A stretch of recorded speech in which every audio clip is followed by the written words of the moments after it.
दिल्ली येथे सुरू असलेल्या आंदोलनादरम्यान विद्यार्थ्यांवर झालेल्या कथित अमानुष मारहाणीच्या निषेधार्थ तसेच केंद्रीय शिक्षण मंत्री धर्मेंद्र प्रधान यांच्या राजीनाम्याच्या मागणीसाठी देवळा येथे महाविकास आघाडीच्या वतीने आंदोलन करण्यात आले।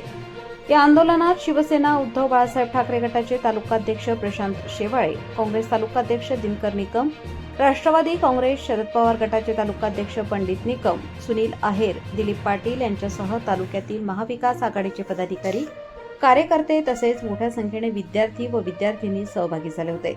यावेळी शिवसेना तालुका प्रमुख प्रशांत शेवाळे यांनी आपल्या भाषणातून भाजपा महायुती सरकारवर तीव्र टीका करत विद्यार्थ्यांवरील कथित अमानुष मारहाणीचा निषेध व्यक्त केला।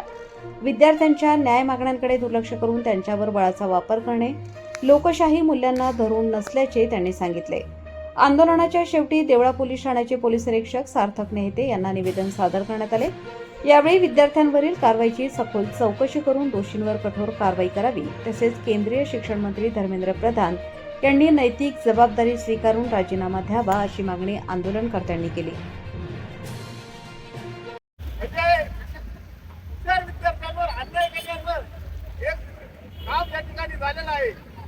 गेल्या 26-27 दिवसापासून नंतर दिल्ली येथे मोठ्या प्रमाणाने विद्यार्थ्यांना न्याय मिळण्यासाठी काँग्रेस जनता पार्टीचे अध्यक्ष अभिजित टिपके तसेच वागचू यांच्या नेतृत्वात आंदोलन सुरू आहे आणि देशभरातून मोठ्या प्रमाणाने त्या आंदोलनाला विद्यार्थ्यांना पाठिंबा मिळत आहे।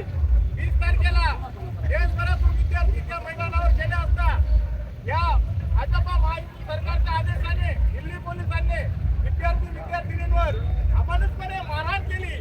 म्हणजे एका गुन्हेगारासारखं पकडून नेलं आणि विद्यार्थ्यांवर मारहाण करत असताना एका त्या ठिकाणी विद्यार्थिनी बहिणीचा मृत्यू झाला।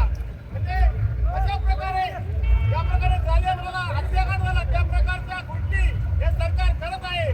प्रत्येक गोष्टीला शेतकऱ्याला विद्यार्थ्यांना प्रत्येक घटकाला या ठिकाणी आपल्या हक्काचा न्याय मागण्यासाठी आंदोलन करावं लागत असेल आणि जेव्हा विद्यार्थ्यांनी संसदेला घेराव करण्याचं ठरवलं तेव्हा हे 56 इंच छातीवाले मोदी बाबा हे मागच्या दारून पळून जातात आणि म्हणतात की युवकांना पहिले प्रेरणा देणार आहे, युवकांचा विकास करणार आहे।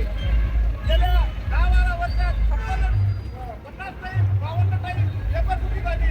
म्हणजे याचा पूर्णपणे भ्रष्टाचार करून पेपर लीक करून मंत्र्यांच्या पोरा असतील आणि अधिकाऱ्यांच्या पोरा असतील 40 लाखाला एक पेपर विकायचा आणि त्या पोरांनी तो पेपर विकत घ्यायचा आणि कुठल्याही प्रकारची गुणवत्ता नसताना त्या ठिकाणी त्यांनी पेपर स्पर्धा परीक्षा देऊन आणि इथं सगळा भ्रष्टाचार करायचा। या पद्धतीने अभ्यास करणारे विद्यार्थी आहेत त्यांना न्याय मिळत नाही।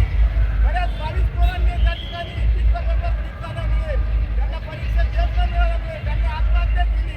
याला सर्वस्वी महायुतीचे भाजप युतीचं सरकार जबाबदार आहे आणि जर मृत्यू पावलेले विद्यार्थी आहेत त्यांच्या मृत्यूला खरा न्याय मिळाला असेल तर या शासनावर महायुती शासनावर भाजप शासनावर मनुष्यबळाचा गुन्हा या ठिकाणी दाखल झाला पाहिजे आणि म्हणून देशभरात हे आंदोलन होत आहे। विद्यार्थ्यांना न्याय मिळाला पाहिजे यासाठी प्रमुख कारण असेल तर केंद्रीय मंत्री धर्मेंद्र प्रधान याचा राजीनामा झाला पाहिजे। म्हणजे कुठेतरी राजकारण करायचं या भाजप महायुती सरकारने एका केंद्रीय मंत्र्याचा राजीनामा घेण्यासाठी का घेत नाही तर त्यांना एक ओरिसामध्ये धर्मेंद्र प्रधानचं प्रभुत्व चांगलं आहे, त्याचा प्रश्न आहे, त्याचा राजीनामा झाला एक राज्य हातातून जाईल। इथं देशात विद्यार्थ्यांना, शेतकऱ्यांना, गोरगरिबांना, कष्टकरींना सगळे एकदम वाऱ्यावर सोडून दिले आहे। असं नीच प्रवृत्तीचं राजकारण हे भाजप महायुती सरकार करत आहे। की म्हणतो दिल्लीला जर काही विद्यार्थ्यांवर त्या दिवशी गोळीबार सुद्धा झाला झाली त्या संदर्भात केंद्रीय गृहमंत्री अमित शहाचा सुद्धा राजीनामा झाला पाहिजे आणि जर अजून काही जास्त दिवस हे चाललं तर देशात प्रचंड सगळ्या प्रकारचा समाज वर्ग या ठिकाणी हिंदुत्व आणि कुठला विषय नाही, सर्व समाज शिरलेला आहे।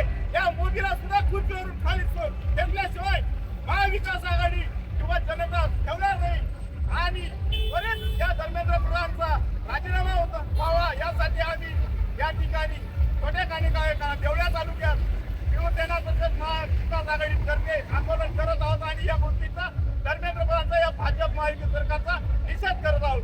जय हिंद जय भारत।